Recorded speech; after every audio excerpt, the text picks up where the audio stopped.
Am I the a-hole for refusing to help my sister with childcare after her son bullied mine? I, 28 female, have a 4-year-old son, Max, with my husband, Tom, 29 male. Max was born with cerebral palsy and requires certain accommodations. His main two are crutches for walking and his AAC device. An AAC is an iPad/tablet-like device that lets him tap pictures or icons to communicate. Just because he can't physically form words doesn't mean he doesn't have meaningful thoughts. He communicates just like any other 4-year-old and loves talking about typical kid stuff. My sister, 30 female, has 2 kids, James 10 male and Lucy 6 female. Jane is a single parent and works longer hours than Tom and I. To help her out, James and Lucy take the bus to our house every day. We feed them dinner, ensure they do their homework, and take care of them until Jane picks them up between 7 to 8 p.m. On Wednesday night, the kids were playing as usual when we noticed James start mimicking the way Max walks and talks. He exaggeratedly walked with a limp and made strange sounds, clearly imitating Max. Tom immediately told him to stop. However, James kept doing it, and Lucy laughed along. Max became visibly upset. Tom called them both out of the family room and scolded them firmly but without yelling. James got very quiet and sat at the table until Jane arrived to pick them up. The next day, Thursday, James did it again. When I asked him why, he said, "My mom told me it's okay." I was furious. I told him to sit at a table for the rest of the evening. When Jane came to pick them up, Tom and I took her aside to talk. She said she didn't see what the big deal was and claimed James was just joking. I told her ableism is never funny and that if her child couldn't behave appropriately, he wouldn't be welcome anymore. Jane responded by saying I was being overprotective and that Max would have to learn to deal with people being mean to him because it's inevitable. I told her my 4-year-old deserved to feel safe in his own home and I wouldn't tolerate this behavior. Jane got upset, took her kids, and left. The next morning, I called the school and told them not to send James and Lucy to my house on a bus anymore. The school has an after-school program that runs until 7 p.m., but it costs money. When Jane came to my house that evening to pick up the kids, I informed her they were at the school program. She panicked and rushed to get them. This morning, I woke up to a barrage of angry texts from Jane, accusing me of being cruel and unreasonable. She was especially upset when I reminded her she'd now have to pay for childcare. When Jane realized the financial impact, she shifted her tone and tried apologizing, claiming she'd talk to James about his behavior. I told her it was too late. The damage was done, and her kids were no longer welcome at my house. Jane argued that she couldn't afford the childcare costs and might have to find another job. I told her that wasn't my problem. Now she's even angrier, and I'm questioning whether I handled the situation correctly. Am I the a-hole? Now for the top comments. Not the a-hole. Your sister and nephew both faced the natural consequences of their actions. You have a duty to protect your child. On the first night, you corrected the behavior with the children. Then your sister undermined your authority in your own home. She has become too comfortable with you essentially co-parenting her children and feels entitled to co-parent your child. She doesn't feel bad that your son was hurt by her son's actions. Instead, she's encouraging her son to act out because she disagrees with your parenting style. When you addressed the issue, she refused to acknowledge her responsibility. You told her to seek alternative childcare. Yes, the time frame was short, but child care programs can terminate care just as quickly in cases of misbehavior or other issues. She isn't remorseful for hurting her nephew. She's only upset that her actions had consequences. Exactly. You play stupid games, you win stupid prizes. Imagine thinking that it's okay to mock the disabled son of the person who is co-parenting your children and saving you thousands of dollars a year without taking a cent. The shocked Pikachu face when they stop helping you. Shaking my head. Not the a-hole. Not the a-hole. You're 100% right. Ensuring Max feels safe in his own home is the priority. Your sister has no genuine remorse for her actions or her children's. She only changed her tune when she realized it was going to cost her money. Family should be a safe place, and she has proven she doesn't deserve to be a part of Max's life. Next story. Am I the a-hole for refusing to contribute money to my mom's family Christmas gift after finding out it's going to my brother?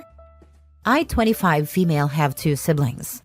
My older brother Alex, 28 male, and my younger sister Lily, 19 female. My mom recently came up with an idea for a family Christmas gift that we would all chip in for. She told us it was something that would benefit everyone, but wouldn't reveal what it was. She just said she needed $500 from each of us by the end of the month. Now, $500 is a lot of money for me. I just started a new job, and I'm still trying to save up after struggling financially for a while.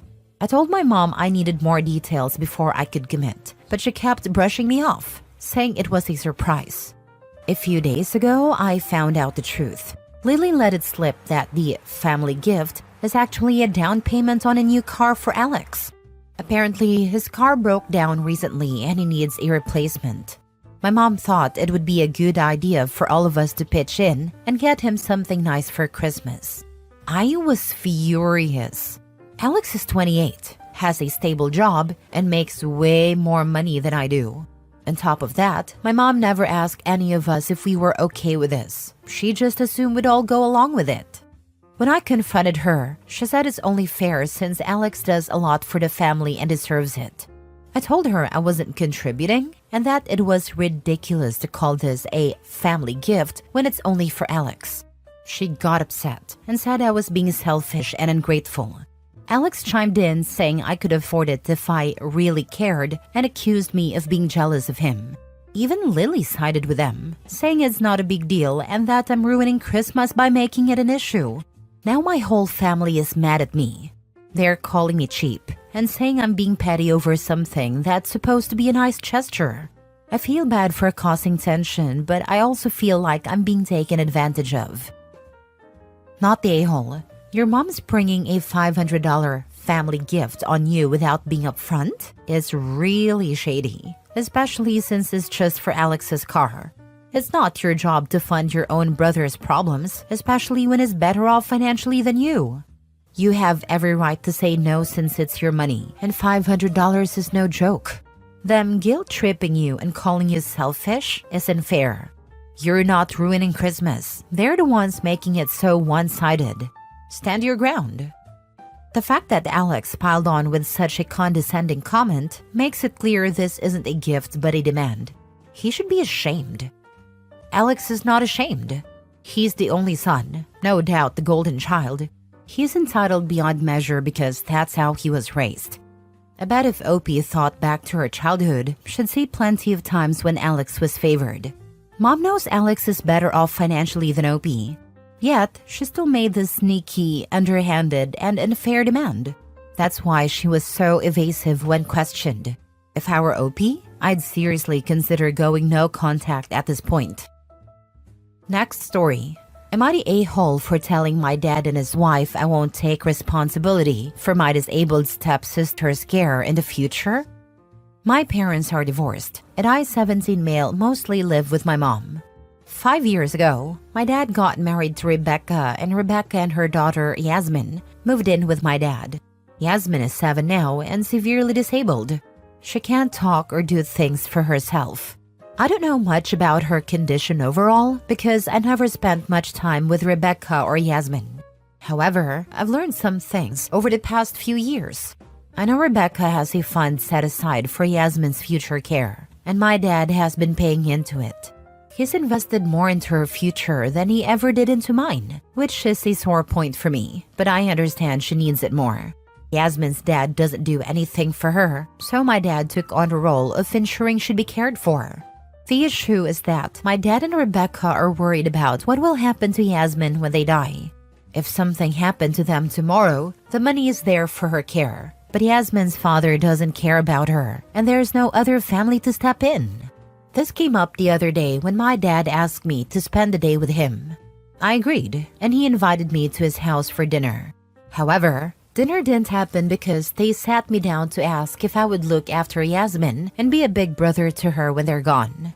They wanted me to take responsibility for her care, whether that meant overseeing her needs in a care home or even taking care of her myself if necessary. They told me Yasmin is my sister now, and even though we're not related by blood, she is family and needs me. I said no. I told them I wouldn't take responsibility for her. My dad told me I needed to do it for him and said he doesn't ask for much. I admit I snapped and told him he never gives me much, which he said was unfair and that I shouldn't punish Yasmin for it. He said I needed to step up and be a bigger man. Rebecca asked how I could be around her, a sweet girl, and not want to protect her. I told them I've hardly been around Yasmin, don't feel a family bond or loyalty toward her, and they couldn't bully me into it.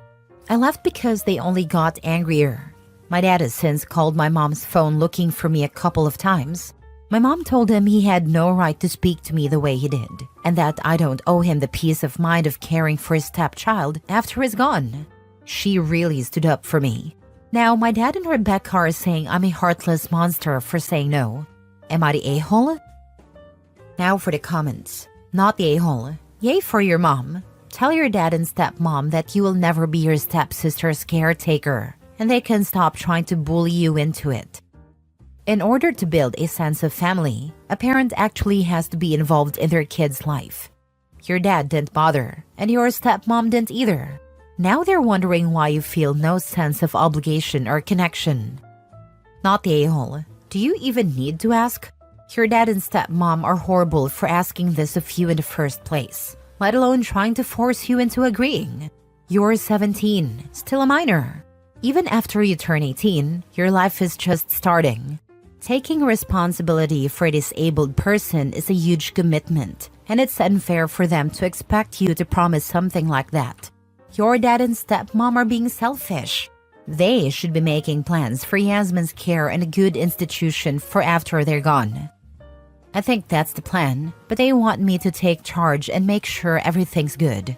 If it's not, they want me to step in and fix it. I really don't want that job. Next story. Am I the a-hole for not letting my brother's girlfriend stay in my guest room after she made a scene at dinner? So I, 30 female, live in a nice 2-bedroom apartment in the city. One of my bedrooms is a guest room, and my family often uses it when they come to visit. I'm close with my brother Alex, 27 male, and he recently started dating a woman, Jenna, 26 female. This weekend, Alex asked if he and Jenna could stay with me while they visited the city. I said yes, of course, because I wanted to meet her and Alex has always been respectful of my home. Things started off fine, but at dinner on the first night, Jenna made things awkward. We were eating at a nice Italian restaurant, and while we were waiting for our food, Jenna started talking about how people who rent instead of owning homes are financially irresponsible. I laughed it off at first, thinking it was a joke, but she doubled down, saying it was basically throwing money away every month. I calmly told her that I rent because I value the flexibility it gives me, especially since my job might require me to relocate in the next few years. She then said, well, maybe if you stopped spending so much money on eating out, you'd be able to afford a down payment. Alex looked mortified and told her to drop it, but she wouldn't. She went on to say that people like me are part of the reason the economy is so messed up, because we don't prioritize home ownership. I snapped back and told her she was being rude and condescending, and that my financial choices were none of her business. The rest of the dinner was tense, and when we got back to my apartment, I told Alex privately that I didn't feel comfortable having Jenna stay in my home anymore. He tried to apologize on her behalf, but I stood firm. I told him he was welcome to stay, but Jenna had to find another place. Jenna overheard and got upset, accusing me of being overly sensitive and dramatic. She said she didn't mean anything by her comments, and that I was taking things too personally. Alex ended up leaving with her, and now he's upset with me, saying I overreacted and put him in an awkward position. I feel bad for making Alex choose, but at the same time, I feel like Jenna disrespected me in my own home and doubled down when called out. So Reddit, am I the a-hole? Not the a-hole. If she didn't mean anything she said, she wouldn't have said it in the first place. She actually doubled down and blamed people like OP for the economic situation. Part of me thinks Jenna was feeling insecure or something. The way she attacked Opie was not normal. The audacity of the girl. She probably doesn't have a pot to piss in and has the nerve to lecture you on your finances. Not the a-hole. Not the a-hole. I think Jenna was envious of Opie's home and wanted to make Opie feel bad. Some people hate to see other people having nice things. Last story. Am I the a-hole for canceling everyone's Christmas because my mom called the cops on my husband? Usually, my husband, 30 male, and I, 27 female, host Christmas Eve at our house. It's nothing big, just my divorced parents and my 3 teenage siblings. This year, we have a newborn and skipped Thanksgiving, but I've felt comfortable hosting Christmas. Until my mom called the cops on my husband a few weeks back. One of my sisters, 19 female, called me, crying, asking me to pick up our younger sister, 17 female, because she had just gotten into a fight with my mom, and my mom slapped her. Our newborn baby was sleeping, and we wanted to get this 17-year-old ASAP. So I stayed behind while my husband went to get both my sisters. My mom and my 17-year-old sister were at the laundromat. The altercation happened at home. When my husband walked up to their car and told my sister, "Let's go," my mom freaked out, caused a scene, and started yanking on the car door, telling him to let my sister out or she'd call the cops. At this point, my husband had locked the door and kept telling my mom he was letting her out, that she needed space, and that he was bringing her back to our place. My mom walked away and told him to drive off. She could send the cops to my house if she wanted. I was on the phone with him. She called the cops and it backfired. The cops sided with us and agreed that the 17-year-old should have been removed from the situation and should stay with me for a few days. This enraged my mom. For some odd reason, she hates that my sisters and I are close. She has been telling them for years to keep secrets from me and not tell me what happens in her house, though they still do. She has called family meetings with my siblings just to say they need to stop running to me to vent. She says whatever happens in her house is none of my business. She treats me like I am some random outsider and not her literal daughter, and I'm tired of it. She tends to sweep everything under the rug. She never talks about issues and just continues as if she didn't hurt anyone's feelings. She also has a tendency to pull the, "well, sorry, I am such a bad mom" card or deflect and gaslight. A lot. After she called the cops and my husband with the intention of getting him in trouble, I am not letting her just sweep this under the rug and show up for Christmas like we are one big happy family. If she cannot come to us like an adult, apologize and have a mature conversation, she is not welcome in my home. So Christmas Eve is canceled. I'm also not going to raise my daughter around people who make her parents feel like crap. I'm not allowing her to see that people who are supposed to love you can treat you however they want just because they're family. Now, backstory on my mother. I have never considered us to be close. She put me through a lot as a child, and my teen years living with her sucked. She has serious narcissistic tendencies and seriously needs therapy, but I don't even trust her to be honest with a therapist. She's the type to make everyone else the bad guy and make herself look good. There are years and years of incidents with her, but this year I've really had it. However, I've put up with her because of my siblings. So anyways, am I the a-hole for canceling everyone's Christmas? Not the a-hole for uninviting your mom, but I think you should still host Christmas for the rest of the family, as it seems like your sisters and dad didn't do anything wrong. Plus, hosting Christmas while uninviting your mom would send a much stronger message. Or maybe I'm just a petty a-hole for suggesting this. Lol. The thing is, she's the type to not let my siblings come, or she'll make their lives hell for the next week or two. My siblings would be walking on eggshells until she decided she was over it. We're thinking of inviting the kids and my dad over for breakfast and gifts on Christmas Day instead of Christmas Eve, all night. I mean, you already found a great way to deal with her. Every time she throws a tantrum, you can pick your sisters up, or they can go to your place to chill. What's your mom going to do? Call the cops? Lol, fair about picking them up. It's just dropping them back off and putting them in a situation that's full of tension. I don't love the idea of that.